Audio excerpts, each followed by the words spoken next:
Assalamualaikum warahmatullahi wabarakatuh. Kembali lagi di channel YouTube saya. Pada kesempatan kali ini saya akan menyampaikan materi mengenai mata pelajaran otomatisasi dan tata kelola keuangan kelas 12. Saya akan melanjutkan materi di kompetensi dasar yang kedua dan di bab 2, yaitu tentang pengelolaan dana kas kecil.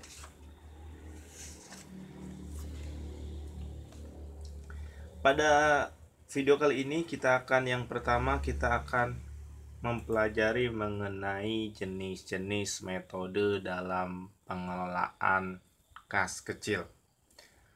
Ada dua metode yang akan kita bahas. Yang pertama yaitu metode dana tetap atau impress system. Metode dana tetap merupakan metode pembukuan kas kecil di mana rekening kas kecil jumlahnya selalu tetap.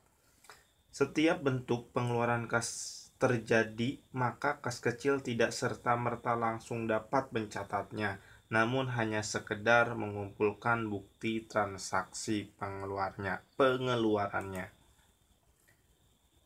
Dalam metode dana tetap atau impress system, kita akan mempelajari ciri-ciri metode dana tetap, langkah-langkah dalam metode dana tetap, keuntungan metode dana tetap, dan kelemahan metode dana tetap.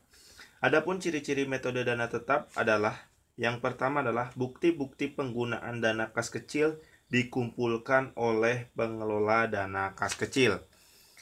Yang kedua, pengisian kembali dana kas kecil dilakukan dengan cara melakukan penarikan cek yang sama jumlahnya dengan dana kas kecil yang telah digunakan, sehingga jumlah dana kas kecil tersebut kembali pada jumlah dana yang telah ditetapkan sebelumnya.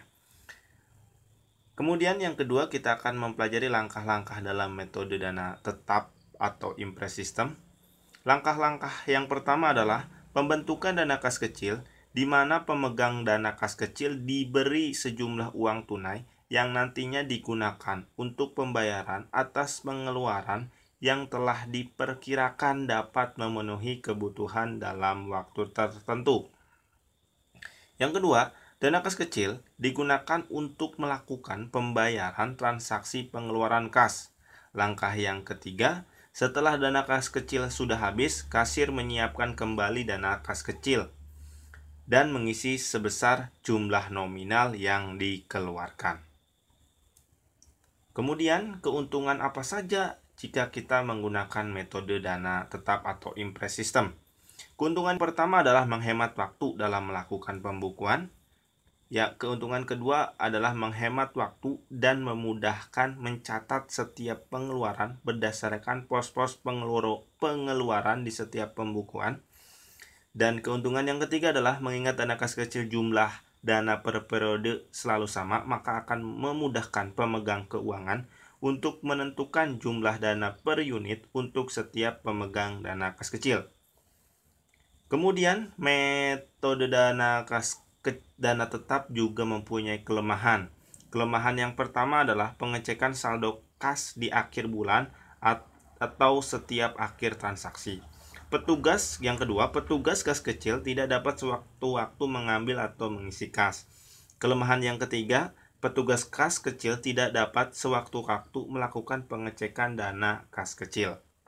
Itulah mengenai metode dana tetap atau impress system. Kemudian yang kedua adalah metode berubah-ubah atau fluctuating system. Metode berubah-ubah merupakan metode pengisian dan pengendalian kas kecil di mana jumlah kas kecil selalu berubah-ubah. Misalnya, pada saat pertama kali membuat kebijakan, perusahaan menetapkan jumlah nominal kas kecil sebesar 10 juta. Kemudian, kas kecil tersebut digunakan sesuai dengan kebutuhan. Kemudian, kas kecil tersebut diisi kembali. Jika perusahaan menggunakan sistem dana tetap, maka jumlah kas kecil harus sama jumlahnya dengan saldo awal kas kecil dalam perusahaan. Namun, untuk metode sistem dana berubah, jumlah pengisian kembali dana kas kecil tidak harus sama dengan jumlah nominal saldo awalnya. sehingga dapat kurang ataupun lebih. Ciri-ciri dari metode berubah-ubah yang pertama adalah pembentukan dan pengisian kembali dana kas kecil dicatat di sebelah debit dalam akun kas kecil. Yang kedua, bukti pengeluaran kas kecil dicatat dalam buku jurnal kas kecil dengan mendebit akun-akun yang terkait dengan menggunakan dan mengkreditkan akun kas kecil. Ciri yang ketiga, besarnya jumlah dana kas kecil yang disediakan berfluktuasi dan disesuaikan dengan perkembangan kegiatan bagian-bagian penggunaan dana kas kecil. Kemudian, metode berubah-ubah atau fluctuating system juga memiliki keuntungan. Keuntungan yang pertama adalah saldo kas kecil dapat diketahui setiap saat. Yang kedua, apabila dana kas kecil tidak cukup, administrasi atau petugas kas kecil dapat meminta atau mengambil dana kembali. Ketiga, dana awal pada setiap periode jumlahnya selalu sama. Keempat, mudah dilakukan pengecekan terhadap buku kas. Itulah metode berubah-ubah atau fluctuating system. Kemudian yang selanjutnya adalah pencatatan akuntansi yang digunakan. Pencatatan akuntansi yang digunakan dalam kas kecil adalah jurnal pengeluaran kas, register cek, dan jurnal pengeluaran dana kas kecil. Mari kita bahas satu persatu. Yang pertama, jurnal pengeluaran kas atau cash payment journal. Jurnal pengeluaran kas merupakan jurnal yang digunakan untuk mencatat setiap transaksi pengeluaran kas, termasuk dalam hal ini pengeluaran kas untuk pembentukan dana kas kecil dan pengisian kembali dana kas kecil. Pencatatan ke dalam jurnal pengeluaran kas berdasarkan pada bukti kas keluar yang telah diberi tanda cap lunas oleh bagian kas kecil. Kemudian yang kedua adalah register cek atau cek register. Merupakan catatan yang digunakan untuk mencatat cek perusahaan yang dikeluarkan untuk pembentukan dana kas kecil dalam perusahaan. Kemudian yang ketiga adalah jurnal pengeluaran dana kas kecil.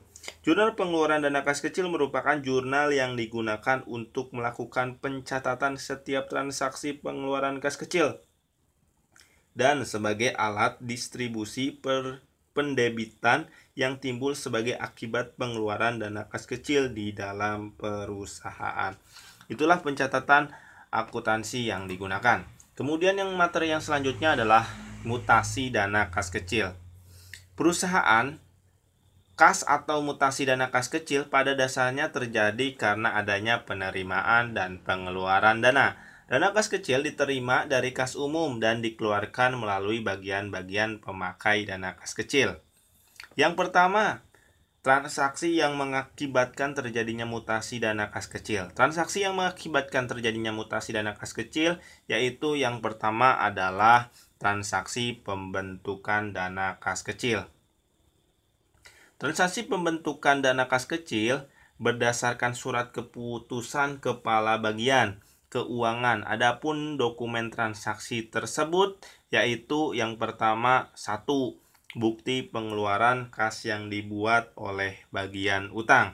Yang kedua, surat keputusan kepala bagian keuangan sebagai dokumen terlampir pendukung.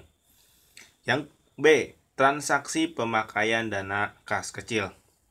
Transaksi pemakaian dana kas kecil melalui bagian-bagian pengguna dana menggunakan dokumen transaksi yaitu sebagai berikut. Yang pertama, bukti pengeluaran dana kas kecil yang dibuat bagian-bagian pemakai dana kas kecil. Yang kedua, bukti-bukti penggunaan dana seperti nota kontan dan kwitansi yang dibuat pihak luar perusahaan sebagai dokumen pendukung.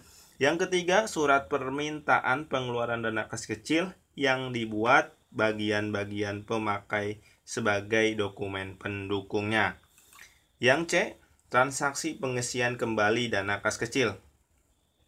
Dokumen yang dibutuhkan dalam pengisian kembali dana kas kecil adalah 1. Bukti pengeluaran kas yang dibuat oleh bagian utang. 2. surat permintaan pengisian kembali dana kas kecil sebagai dokumen pendukung dan dibuat oleh bagian-bagian pemegang dana kas kecil. 3. Adanya bukti pengeluaran kas kecil sebagai dokumen pendukung dibuat oleh bagian-bagian pengguna dana kas kecil. Itulah mutasi dana kas kecil bagian transaksi yang mengakibatkan terjadinya mutasi dana kas kecil. Kemudian yang kedua adalah selisih dana kas kecil. Jika kas kecil menurut perhitungan fisik lebih besar daripada kas menurut catatan, dinamakan selisih kas lebih. Jika sebaliknya, disebut selisih kas kurang. Selisih kas kecil dapat terjadi karena adanya hal-hal seperti 1. Jumlah yang diterima atau dikeluarkan lebih besar atau lebih kecil daripada jumlah yang seharusnya dicatat karena tidak adanya uang pecahan kecil. 2. Kehilangan akibat adanya kekeliruan pada saat transaksi jual beli, misalnya pada saat memberikan uang kembalian. 3. Adanya uang palsu. 4. Kesalahan pencatatan dalam jurnal. Pada akhir periode pencatatan, selisih kas lebih dianggap sebagai pendapatan atau selisih kas kurang dianggap sebagai bentuk kerugian atau beban. Kemudian yang selanjutnya, prosedur pengelolaan kas kecil. Prosedur dana kas kecil mencakup administrasi dana kas kecil dan prosedur pengelolaannya. Dalam administrasi dana kas kecil mencakup pengeluaran perusahaan secara rutin. Adapun prosedur pengelolaan kas kecil mencakup pembentukan, pengeluaran, dan pengisian kembali dana kas kecil. Kita akan bahas masing-masing dari prosedur pengelolaan dana kas kecil. Yang pertama adalah pembentukan dana kas kecil.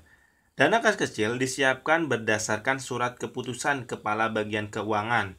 Dalam perusahaan yang disiapkan memiliki standar prosedur operasional.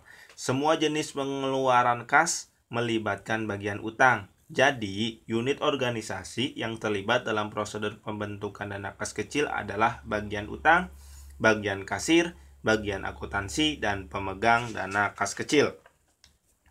Kemudian yang kedua adalah pengeluaran dana kas kecil. Formulir yang digunakan dalam pengeluaran dana kas kecil terdiri atas formulir surat permintaan pengeluaran dana kas kecil dan bukti pengeluaran kas kecil.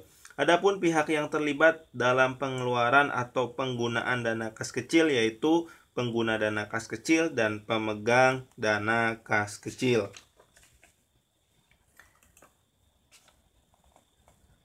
Kemudian, dokumen apa saja yang digunakan dalam sistem pengeluaran kas? Yaitu yang pertama adalah dokumen pelengkap pengadaan dan penerimaan barang atau jasa. Dokumen pelengkap pengadaan dan penerimaan barang atau jasa merupakan jenis dokumen yang digunakan untuk mendukung permintaan pengeluaran kas. Yang kedua adalah cek. Berdasarkan surat pelengkap dan pengadaan penerimaan barang atau jasa, cek merupakan dokumen yang digunakan untuk memerintahkan bank melakukan pembayaran sejumlah uang kepada orang atau perusahaan yang namanya tercantum dalam cek tersebut. Dan yang terakhir adalah voucher. Voucher merupakan dokumen sebagai bentuk permintaan dari pihak yang membutuhkan pengeluaran kepada fungsi akuntansi untuk membentuk kas keluar. Kemudian, pengisian kembali dana kas kecil. Pengisian kembali dana kas kecil dilakukan apabila sisa dana kas kecil yang tersedia tidak cukup untuk memenuhi permintaan bagian-bagian pemakai dana kas kecil. Adapun formulir dan dokumen yang dibutuhkan dalam pengisian dana kas kecil, formulir bukti pengeluaran kas dan bukti pengeluaran kas kecil disertai dengan dokumen pendukungnya. Adapun pihak-pihak yang terlibat dalam pengisian kembali dana kas kecil yaitu pemegang dana kas kecil, bagian kasir, bagian utang, bagian jurnal, dan bagian laporan. Itulah mengenai prosedur pengelolaan dana kas kecil. Kemudian materi yang terakhir adalah mencatat transaksi penerimaan dan pengeluaran kas kecil dalam buku jurnal. Mencatat transaksi penerimaan dan pengeluaran kas kecil dalam buku jurnal mencakup penggolongan transaksi keuangan, pengelompokan akun dalam buku besar, dan nomor kode akun. Kita bahas yang pertama adalah penggolongan transaksi keuangan. Transaksi yang sejenis atau yang mengakibatkan terjadinya pertahan pada pos-pos yang jenisnya sama dikelompokkan dan dicatat dalam satu akun atau rekening. Hal tersebut dilakukan untuk memudahkan dalam pembuatan ikhtisar transaksi yang terjadi dalam satu periode dan penyusunan laporan keuangan. Transaksi yang mengakibatkan adanya perubahan pada kas kecil perusahaan, baik dalam bentuk pengurangan kas kecil maupun penambahan kas kecil, akan dicatat pada akun kas. Transaksi-transaksi yang dapat mengakibatkan adanya perubahan pada sisi utang akan dicatat ke dalam akun atau rekening utang. Jadi, terdapat beberapa akun seperti akun kas, akun piutang, akun utang, akun perlengkapan, akun peralatan, dan sebagainya. Pada sistem akuntansi ini menganut sistem pencatat ganda atau disebut dengan double entry system. Hal ini berarti suatu transaksi yang terjadi akan dicatat sekurang-kurangnya dalam dua jenis akun, yaitu yang pertama adalah transaksi pembayaran utang. Transaksi pembayaran utang menyebabkan perubahan terhadap kas dan utang. Oleh karena itu, setiap transaksi pembayaran utang harus dicatat pada akun kas dan pada akun utang. Yang kedua, transaksi pembelian secara kredit. Transaksi pembelian secara kredit terjadi perubahan pada akun peralatan dan akun utang, sehingga harus dicatat dalam akun peralatan dan akun utang. Kemudian yang kedua adalah pengelompokan akun dalam buku besar. Akun-akun yang terdapat dalam buku besar dapat dikelompokkan menjadi kelompok-kelompok berikut. Yang pertama, kelompok akun aset. Yang kedua, kelompok akun-akun utang. Yang ketiga, kelompok akun-akun pendapatan. Yang keempat, kelompok akun-akun modal. Dan yang kelima, kelompok akun beban atau biaya. Kemudian yang ketiga adalah nomor kode akun. Nomor kode akun atau yang biasa disebut dengan kode akun merupakan salah satu komponen penting dalam pengelolaan kas kecil. Dalam akun ini terdapat beberapa kode akun yang dikelompokkan sesuai jenis nama akunnya. Misalnya sebagai berikut. Yang pertama adalah kelompok aset. Kelompok aset dapat digolongkan menjadi dua golongan, yaitu aset lancar dan aset tidak lancar. Aset lancar merupakan aset yang dalam jangka pendek akan atau dapat menjadi uang tunai. Aset lancar merupakan aset yang dimiliki untuk digunakan atau dimanfaatkan dalam jangka waktu lebih dari 1 tahun. Kemudian yang B, kelompok pendapatan dan beban di luar usaha. Selain akun kelompok aset, ada juga kelompok pendapatan dan beban di luar usaha. Itulah materi yang bisa saya sampaikan pada video kali ini. Semoga bermanfaat. Terima kasih sekali sudah menyaksikan video ini. Terima kasih. Sampai bertemu di video saya selanjutnya. Wassalamualaikum warahmatullahi wabarakatuh.